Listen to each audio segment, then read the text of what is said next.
आपकी हर बटालियन के अंदर, हर यूनिट के अंदर इनके एक दो बच्चे हमेशा मिलते ही मिलते हैं।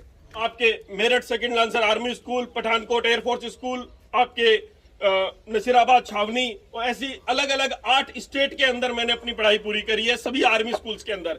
तो मैंने जो फौज को देखा है, बहुत करीब से काबिज कर लिया, तो उसे छुड़ाने के लिए सेकंड लांसर की फौज हमारी जोधपुर बटालियन गई थी और इजराइल को आजाद कर रहा है। तो आज आप लोगों के ऊपर जिम्मेदारी अपने घर और गांव की नहीं है, बल्कि पूरे मुल्क की है।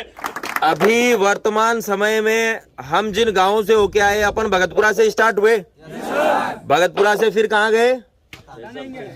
शेषम है, वो पता कैसे नहीं है, काली माता का मंदिर था ना, वो शेषम। और ये कौन सी जगह है? सामी। तो इन तीनों गांवों की जो पंचायत है, उसके वर्तमान सरपंच बड़े भाई सुरेंद्र सिंह जी है। अब मैं चाहूंगा कि आपको भी जिस प्रकार इन्होंने अपना सपना पूरा किया है, तो आपको भी ये मोटिवेट करे और कुछ ऐसी चीजें बताए जिससे आपको भी बहुत कुछ सीखने को मिले। भाई साहब, सर्वप्रथम आप इस गांव में पधारे हैं, आपका हार्दिक अभिनंदन, स्वागत है। पूरे जोर और शोर से बोलिए भारत माता की।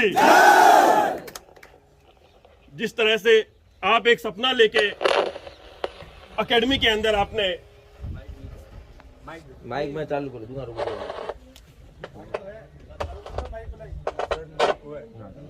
माइक ऐसा माइक ही ले लो, भगवान जी साहब बता दो।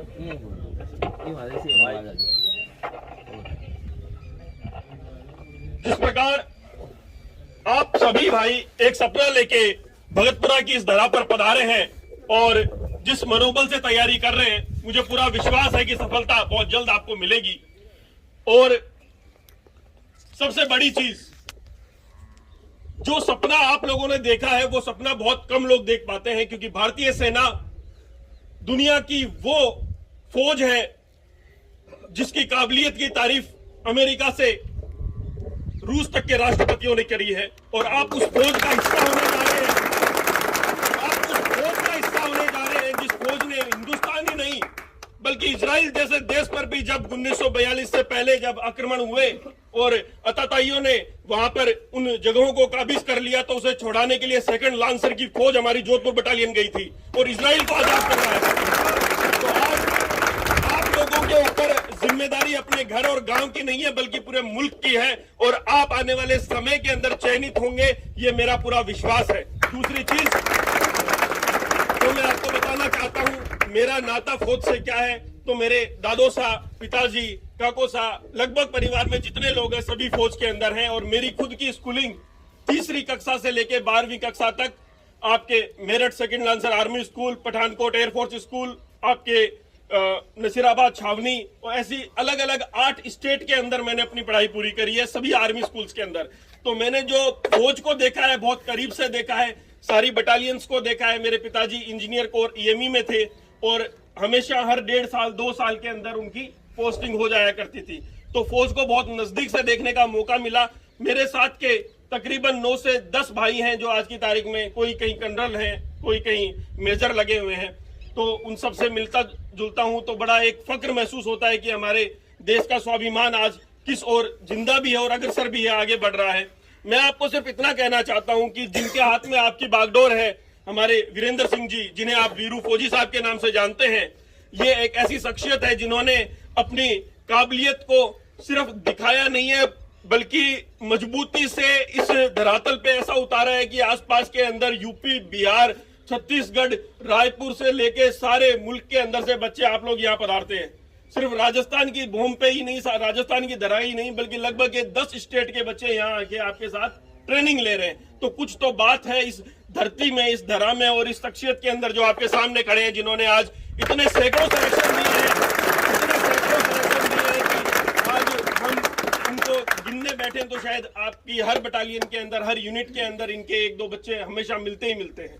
तो ये इनकी एक बहुत बड़ी चीज है। और हर भर्ती के अंदर मैं देखता हूं कि इनके बच्चे 100% एक्सीलेंट मारते हैं और बड़े अव्वल दर्जे के अंदर आगे बढ़ते हैं। दोस्तों, आप लोग जिस बैकग्राउंड से आए हैं, ग्रामीण धरा से आए हैं, एक सपना संजोकर आए हैं, वो सपना आपने देखा है, उसमें आपको सफलता मिले। मैं आपको सिर्फ एक रामायण, हमारा जो सबसे बड़ा ग्रंथ है, भगवान श्री राम हम सब के पूजनीय हैं, उनके एक अध्याय से सिर्फ जोड़ना चाहूंगा कि जब हनुमान जी को संजीवनी बूटी लानी थी तो हनुमान जी ने भी सबकी तरफ मुंह देखा और बाकी लोग जो थे, जामवंत जी थे, सबने ऐसे देखा कि कौन लाएगा। 24 घंटे के अंदर जाना और वापस आना, और वो भी हिमालय पर्वत से श्रीलंका के बॉर्डर पे। बहुत बड़ी बात थी, हर कोई नहीं कर सकता था। सिर्फ वही कहानी है जो आपके साथ है कि कब काबिलियत कैसे मिलेगी। सब एक दूसरे की तरफ देखने लगे, कौन करेगा कौन करेगा, सब पीछे हट गए। नल, नील, सुग्रीव सब आगे पीछे होने लगे कि पता नहीं कौन करेगा। हनुमान जी भी देख रहे कि पता नहीं कौन करेगा। तो जामवंत जी उनके गुरु बन के आगे बढ़े और उन्होंने हनुमान जी की शक्तियों के बारे में उनको वापस अवगत कराया कि हे हनुमान, तू वो अंजनी पुत्र है, तू वो पवन पुत्र है जो पवन के वेग से उड़कर संजीवनी ला सकता है, सिर्फ 24 घंटे के अंदर और कोई नहीं ला सकता। तो ये वो गुरु सम्मान जामवंत है और आपको हनुमान बन के आपको अपनी काबिलियत का लोहा मनवाना है। तो सपना आपके माँ बाप ने आपको यहाँ भेजकर देखा, अपना पेट काट के अपना मेहनत कर रहे हैं, जो वहाँ खेतों के अंदर और जो अपनी नौकरी के अंदर मेहनत कर रहे हैं, वो पैसा बहुत कीमती है दोस्तों। वो खून पसीने की कमाई है, कोई टाटा बिरला की औलादे आप में से कोई नहीं है, बहुत खून पसीने की कमाई है। वो गाड़ी कमाई को आप पूरी मजबूती से अपने पसीने के रूप में बहा देना और अपना सिलेक्शन लेके यहाँ से जाना। और ये मातेश्वरी का मंदिर आज इस यहाँ आप अपनी प्रतिज्ञा लेके जाओ कि जब भी आप सेलेक्ट हो जाओगे, अपनी पहली छुट्टी पे जब भी आओगे, आप धोख देने वापस इस एकेडमी में और इस माता जी के मंदिर में आओगे। आपको ये स्वामी की मातेश्वरी जगदम्बा भवानी पूरी छत्र छाया इनकी हम पे रहती है। आसपास में आपको मैं बता दूं, स्वामी गांव के अंदर 200 से ज्यादा फौजी हैं, ऑन रोल और रिटायर्ड। आज तक का रिकॉर्ड है, एक सिंगल किसी को गोली तक नहीं लगी, आज तक नहीं आई। सब अपनी 24 साल की नौकरी करके वापस रिटायर हो गया है। सब अपनी 24 साल 18 साल की नौकरी करके वापस इसी धरा पे आके आराम से विराजमान है। इनकी छत्र छाया अपरंपार है। आज सभी इनके जयकारे के साथ पूरी मजबूती के साथ वापस अपने अकेडमी की ओर प्रस्थान कर सकते हैं। बोलिए जगदम्बा भवानी की माता की।